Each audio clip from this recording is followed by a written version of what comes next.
Chapter 137. Mariana sighed deliberately loudly as she placed a cold compress on Miss Adler's forehead. Her husband didn't miss her disdain. Jose stood by the kitchen sink looking out the side window. He paused and cringed before opening his beer. The first words out of his wife's mouth when he appeared at the door carrying their surprise house guest were straight and to the point. Other husbands bring home stray cats or dogs. Mine brings home stray women. Jose set Miss Adler on the sofa. Mariana insisted they call her a doctor. There was blood all over the back of her head and in her hair. Jose shook his head. She asked me not to, he replied.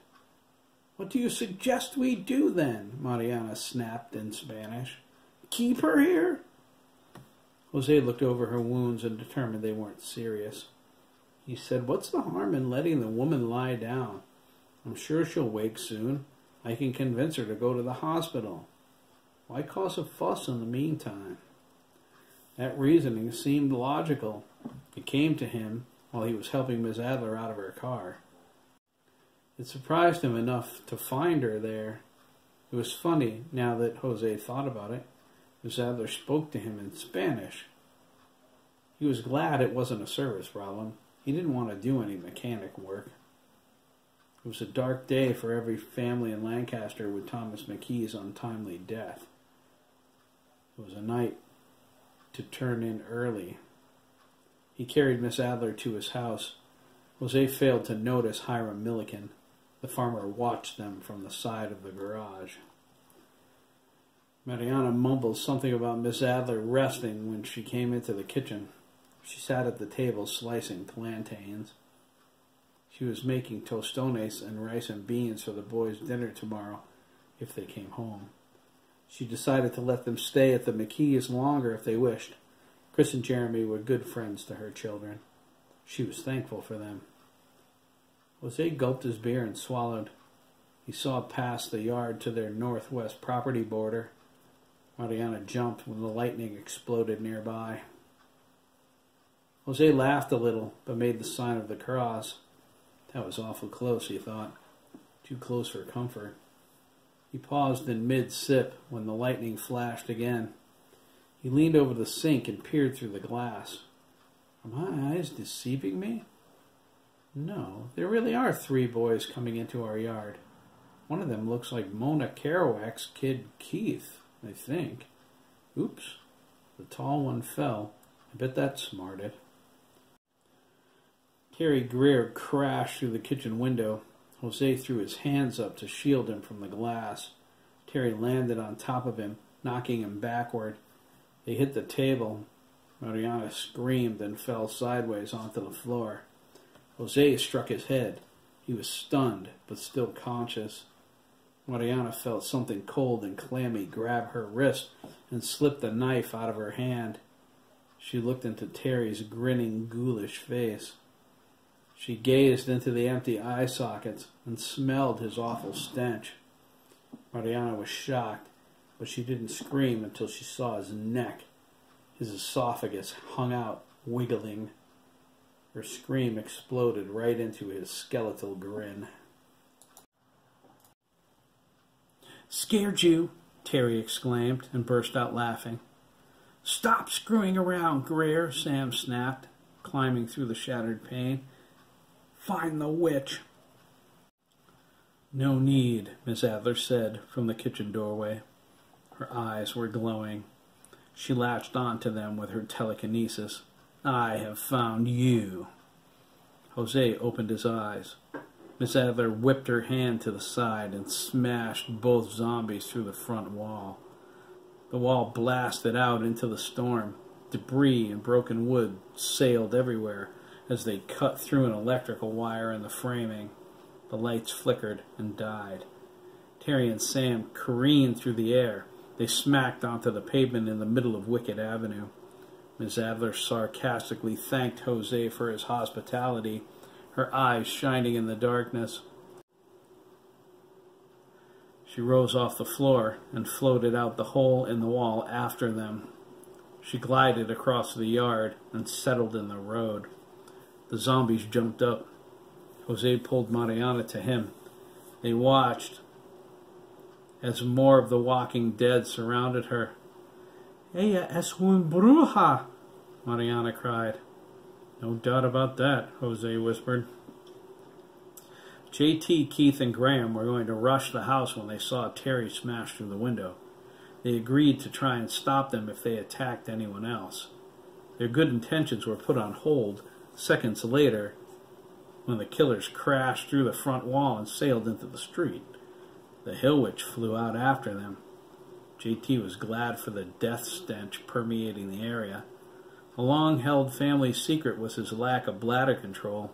He even had an alarm on his nightstand that woke him up if he started to wet his bed. He just finished his junior year of high school, and it was embarrassing. But when J.T. saw Ms. Adler floating through the air, he pissed his pants. "Holy Jesus!" Keith cried. "That's the Hill Witch!" "Who?" Graham asked, not sure he read those words correctly. Did he say witch? "I'll tell you later," Keith replied, tugging his brother and Graham closer to the road. "Come on, you guys. This I've got to see." Miss Adler scowled at the dead boys, curling up her nose at their stink. She prepared for their imminent attack. She stayed in the middle of Wicked Avenue, spinning around in the pouring rain, keeping all of them in sight. She wasn't making that mistake again. Lightning exploded nearby. She cringed and prepared to deflect it if necessary. She sighed relief when it struck too far away to affect her. The boys snatched at her and retreated. They were taunting her. They howled and spat, screaming profanity over the thunder. The rain flowed off their bodies, carrying their gore to the sides of the road. J.T. reached out to touch some of it, but Graham stopped him. "Are you sure you want to do that?" he asked. "It smells terrible." "Yeah," Keith agreed, scrunching up his nose.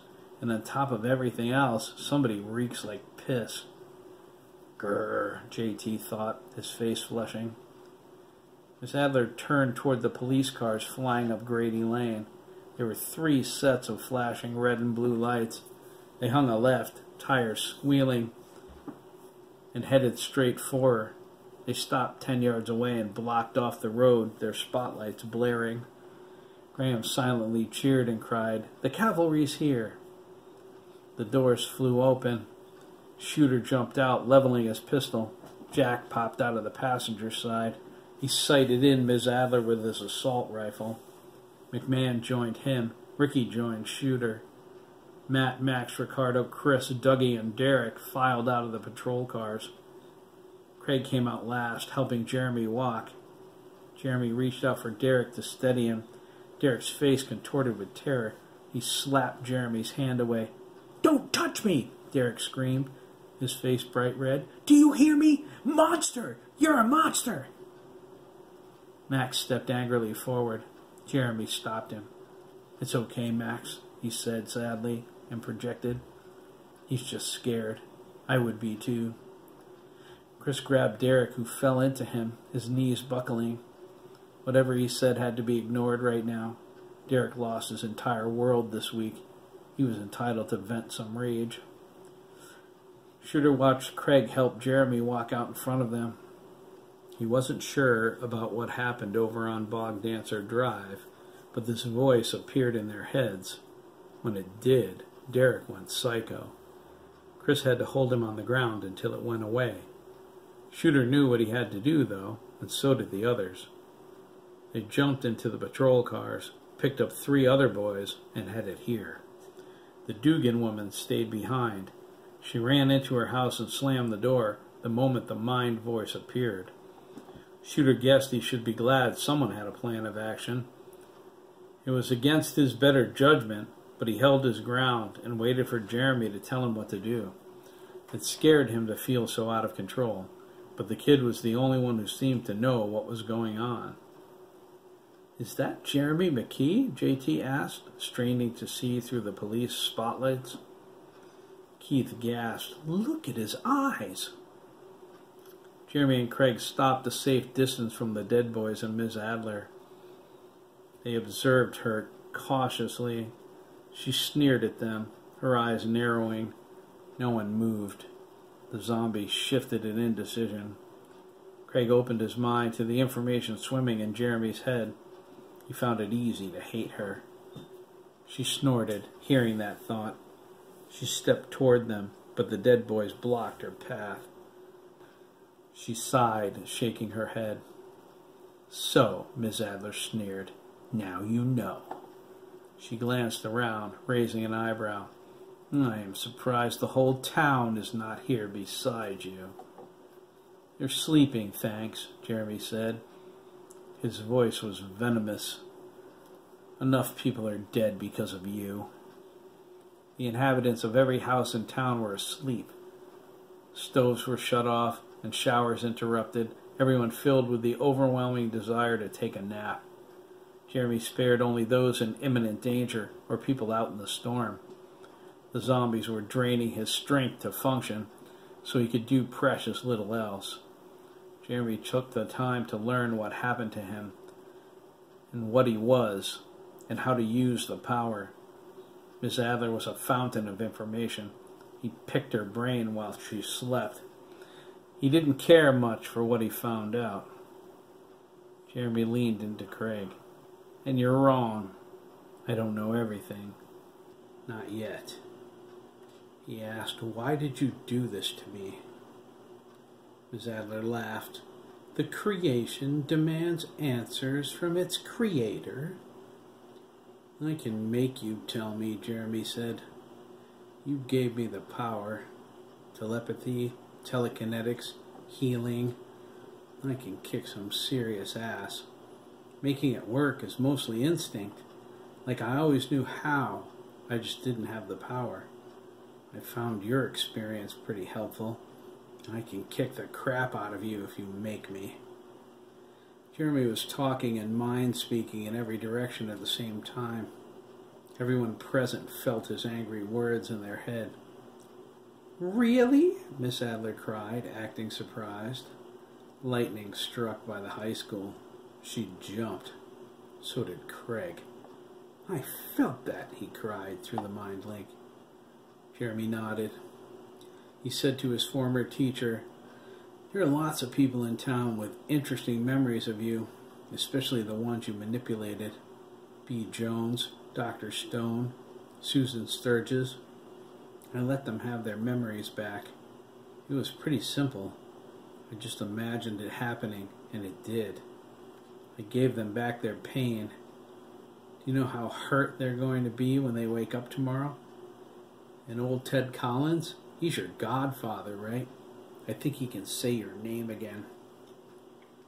"Silence, you pitiful bastard," Miss Adler raged. "Do not speak of that to me." Jeremy ignored her. "I watched his memories of the day you murdered your father. I'd like to know why you did that." "Ha!" Miss Adler spat. "You know nothing." "Maybe not," Jeremy shrugged. His eyes flashed with a pulse of pure thought energy. Everyone felt it ripple through the air. "Why don't you tell me? I know how to read you. You can't stop me."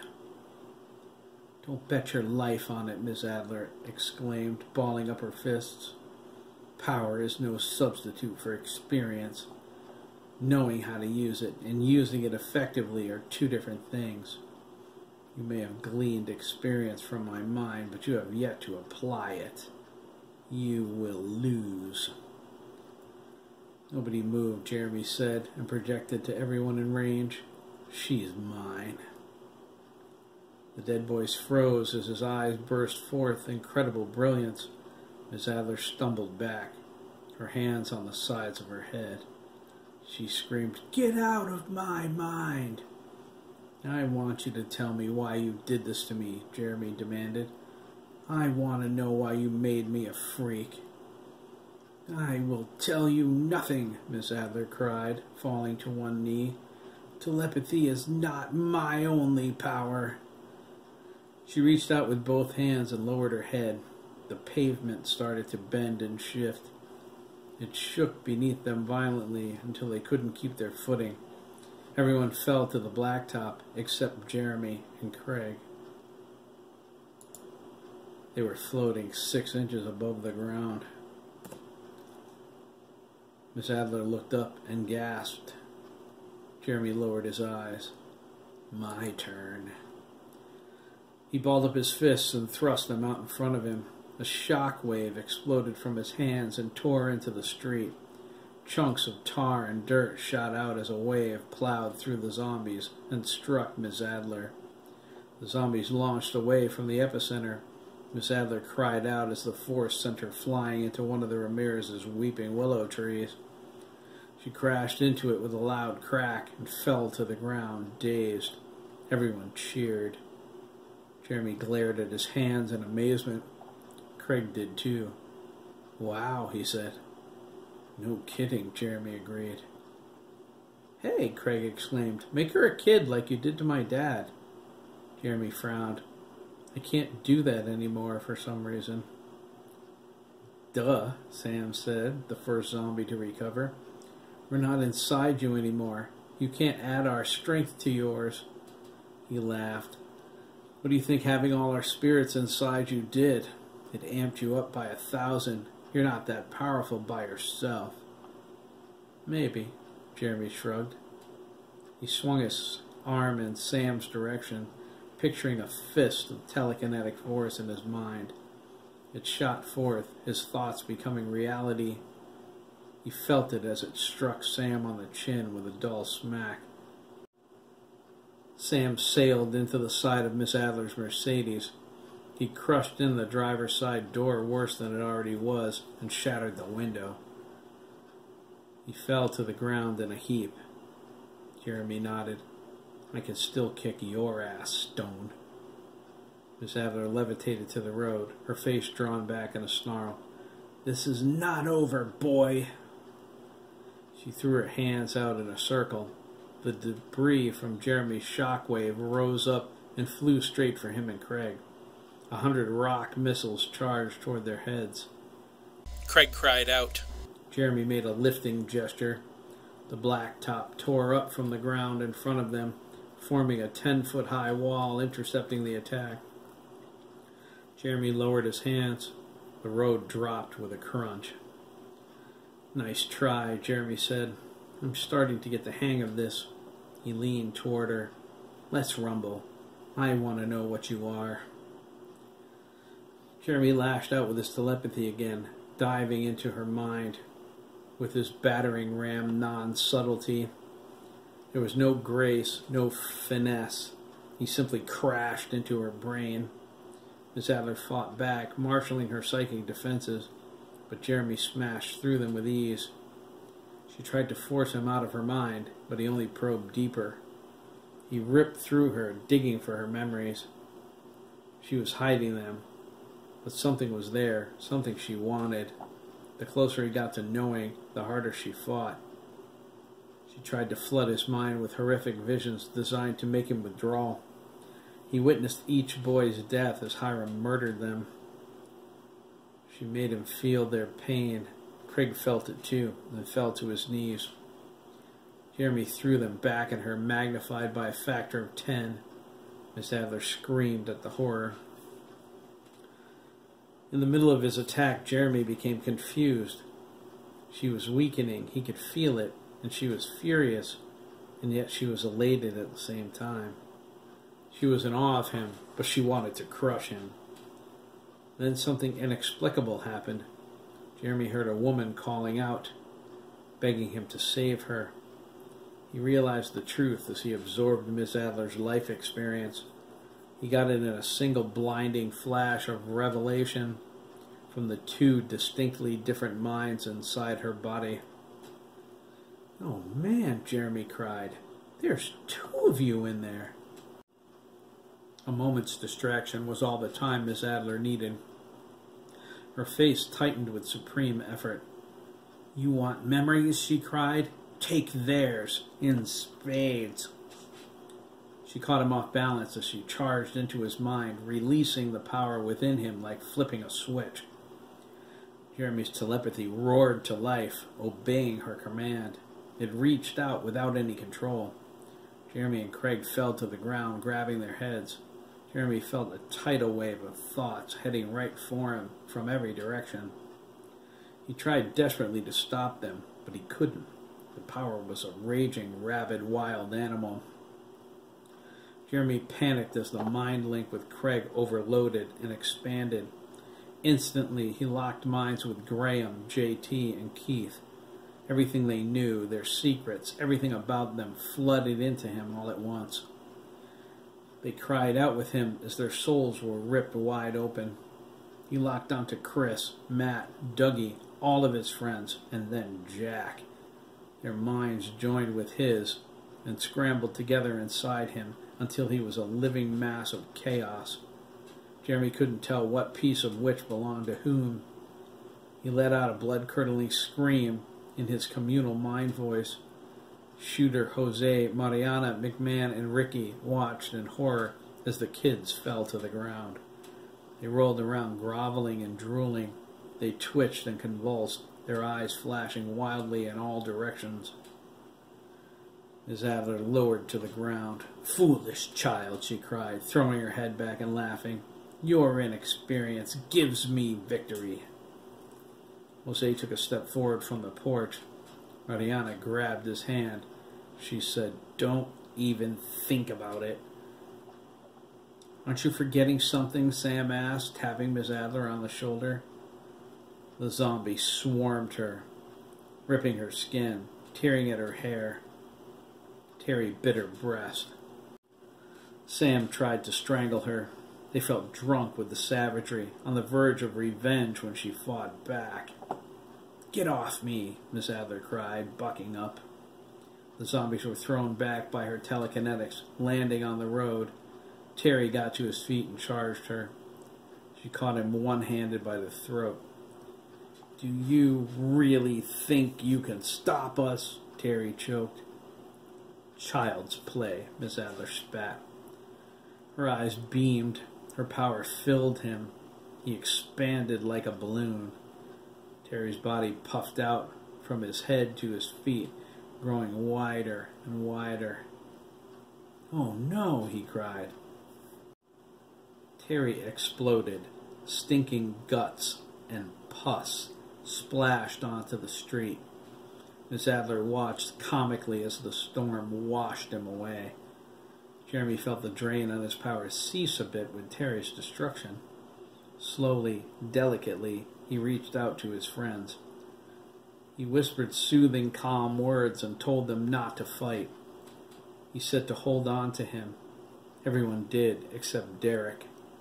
Jeremy forced him, having no time to argue.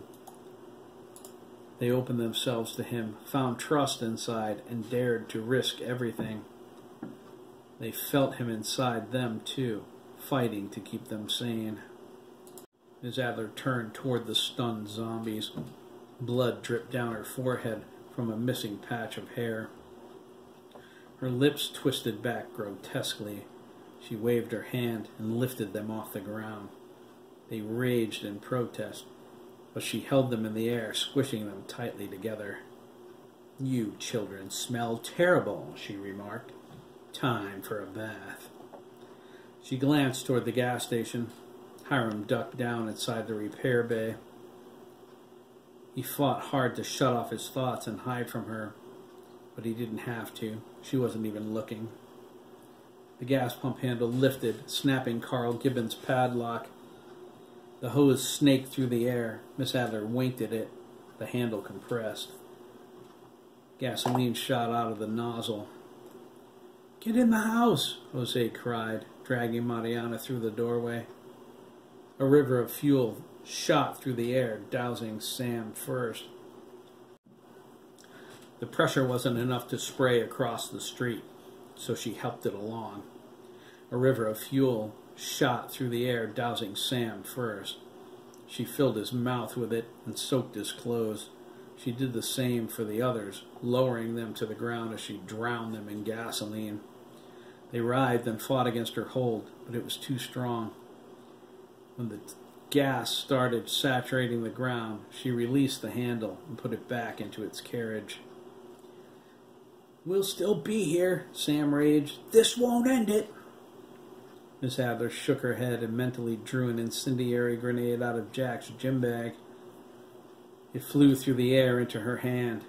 She caught it, pulled the pin with her teeth, and spat it out. "Goodbye, boys," Miss Adler sneered. "Have a delightful death." She tossed the grenade over her shoulder. The safety snapped free. The grenade landed right in Sam's crotch. "No!" they screamed. There was a flash of light and heat as they exploded into flame. A fireball shot into the night sky. It set nearby treetops on fire, but the torrential rain put them out quickly. Jeremy felt the drain on his power suddenly end as a rush of energy returned to him. His vision cleared, and he saw Miss Adler walking toward him. He heard the boys in his head cry out for him to stop her, but he couldn't, not yet. Their thoughts were entwined, their minds scrambled. If he didn't put them back together where they belonged, who knew what would happen? She came for him now. If he didn't stop her, he was dead. Jeremy faced a choice, him or his friends. He chose his friends. Craig lent him every ounce of strength he had left, and so did the others. Jeremy took the mind damaged the worst first and repaired Graham's shooter. Graham cried inside. He knew the level of sacrifice being made for him by someone he didn't even know.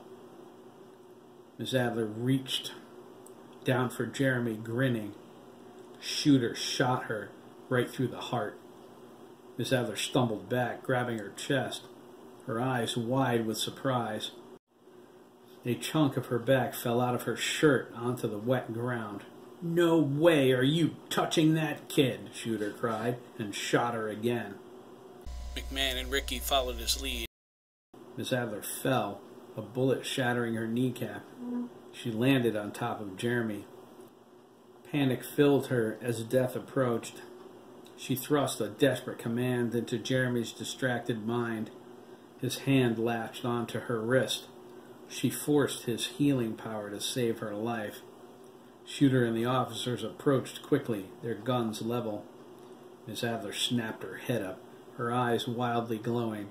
She broke all 30 of their fingers at once.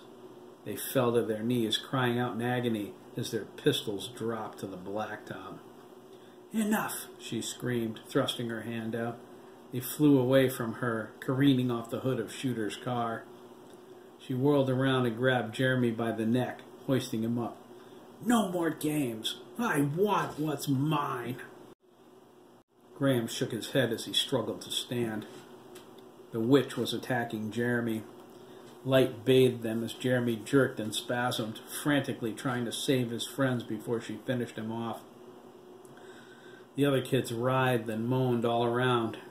They were going to die if Jeremy couldn't get their minds pieced back together. Jeremy McKee, a kid he didn't even know, was sacrificing himself to save them all. Graham's mind reeled from the terror of what just happened.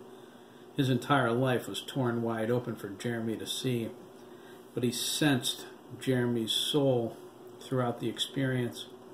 Graham felt his goodness, his love for his friends, his selflessness, and now he was going to die at the hands of the woman Keith called the Hill Witch. "I'm not going to let that happen," Graham thought. He didn't know what Jeremy and the witch were, but he knew enough to see who the bad guy was. He shoved his fear down. He dove into Miss Adler, knocking her down, and landed on top of her, trying to hold her. Miss Adler glared up at him, her face twisting with outrage. Graham actually heard her screaming at him in his mind. "You are going to wish you did not do that." "Oh, God," Shooter whispered, his fingers dangling. "Graham!" Miss Adler lifted Graham into the air with her telekinetics as she stood. He floated away from her toward the garage. Shooter charged them, but Miss Adler slammed him face first onto the pavement. She turned back to Graham, following him as he glided backward through the air. Her eyes flashed. Graham screamed as his collarbones snapped. They shot upward, jagged and sharp, piercing his skin. Blood ran down his chest. She broke his legs. She broke his arms. She broke his face. She broke every bone in his body except his spine, so he could feel everything. Blood flowed from his nose. She spat at him. Graham burst into tears at the incredible agony. Miss Adler whipped her hand to the side. Graham whipped through the air. He crashed through the garage bay door and landed at Hiram's feet, unconsciousness mercifully claiming him. Hiram reached out, his hand quivering as he touched Graham's bloody body. Miss Adler drew Jeremy to her, dragging him across the ground. The pavement scraped his legs and chest with long wounds that healed instantly. He struggled desperately to finish with his friends before she killed him. "Your friends are dead," Miss Adler snapped. She raised her hand and lifted him up with her power. He flipped over and hung in the air in front of her. "I have waited a lifetime for this moment," she informed him, closing her eyes and concentrating. "Let it end, at long last." Jeremy felt a twinge, like something latched onto his essence. The slight tugging became a pull. Jeremy struggled against it, realizing his danger. She was attempting to yank his spirit out of his body into hers. "Why?" Jeremy gasped. "Why do you want my soul?" Miss Adler laughed. "I never believed in the soul, child. I believed it was merely the energy of the mind. Of course, I have learned differently, thanks to Hiram's little victims. It opens up a whole new world of research to me." She squeezed her eyes closed tighter as she marshaled her will. "As for you, I need to move you out of there. You are coming in here, and I am going in there. There have been two of us inside this wretched female body long enough. I want out. I gave your body the power for my use, not yours. Gunter Bremen will live again. Your body and the power inside it are mine." Jeremy felt her mental energy building. He fought to hold him and the others together, but he was losing. He couldn't concentrate on her without giving up on his friends. And he wouldn't do that. He couldn't. Miss Adler focused the power she needed to rip his soul from his body. All the years of planning came down to this moment. In seconds, nothing would stop her from killing them all. Jeremy scanned outward, desperately searching. "God, help me, please. Help me save my friends."